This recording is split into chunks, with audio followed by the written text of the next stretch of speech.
25 years ago, when Al and Ann arrived at First Baptist Church, physically, for those of you that don't know or weren't here, we were all over there.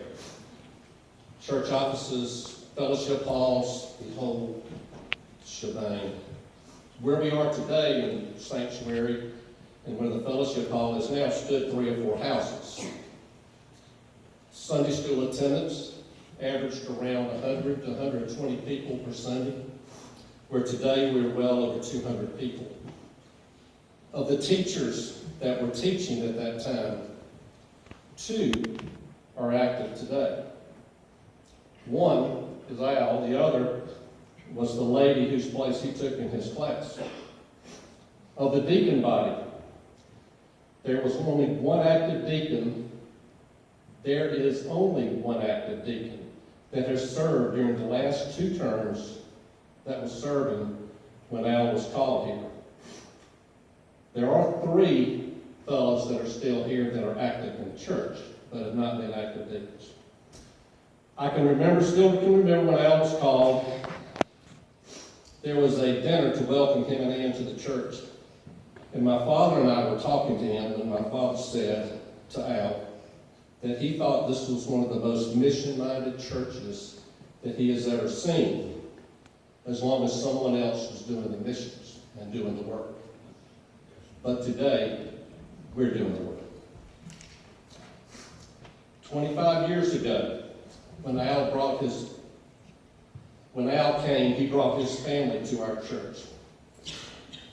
This church was fortunate to have Haley and Jonathan grow up with our children.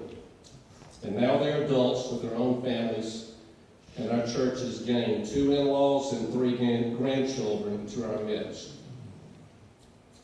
And he also brought Ann. She has been an integral part of your ministry here. She, of course, is involved in Sunday school and choir, WMU and Awana. It's obvious that she loves her God, her husband, and the people of this church, and she shows it with her actions. She has not only been an asset to you, but she's been an asset to us, and we love her. While trying to put this little talk together,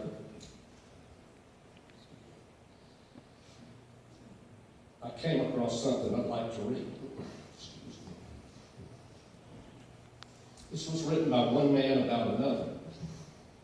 And it's in the past tense, but you'll understand where it came from in a minute.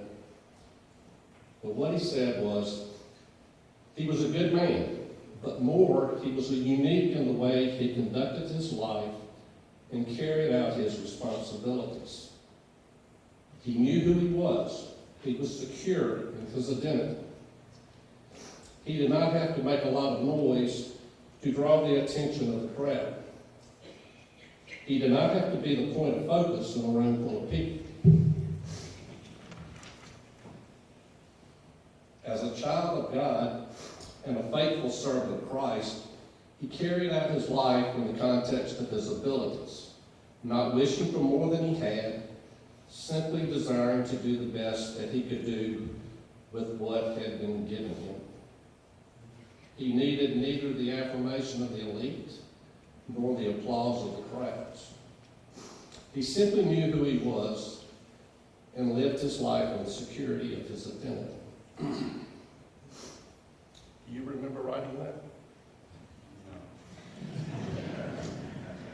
Becky, do you remember typing that? 24 years ago, in 4 months, Al spoke those words at my father's funeral. At that time, my father had been sick for a while, but he had done everything in his church that could be done, and was presently at that time the chairman of the personnel committee. And I can honestly say that I think if my father was living today, that chairman of the personnel committee could say the same thing about you in the present tense.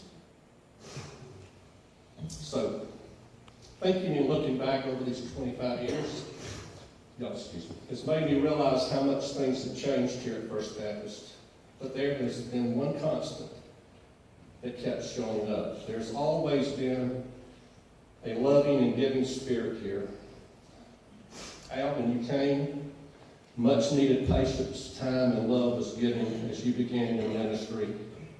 And it's still here today as we try to give both you and Ann all that you need as you take care and minister to your family. The body of deacons charged several of us to see what we could do about recognizing that Al had indeed been here 25 years. And out of gratitude for what he's done, Rusty wants to make a presentation to him and Ann at this time.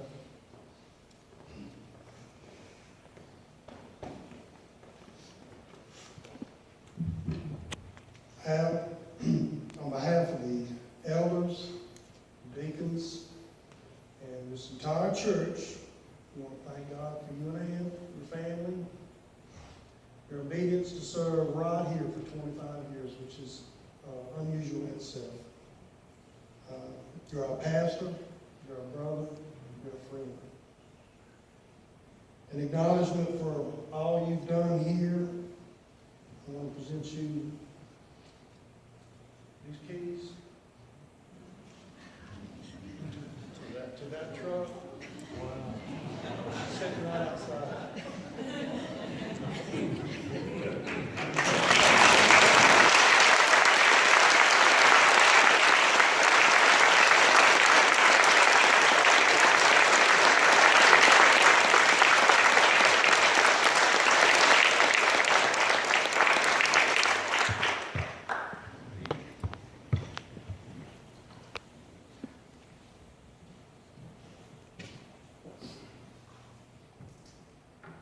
I usually know what's going on. This time I got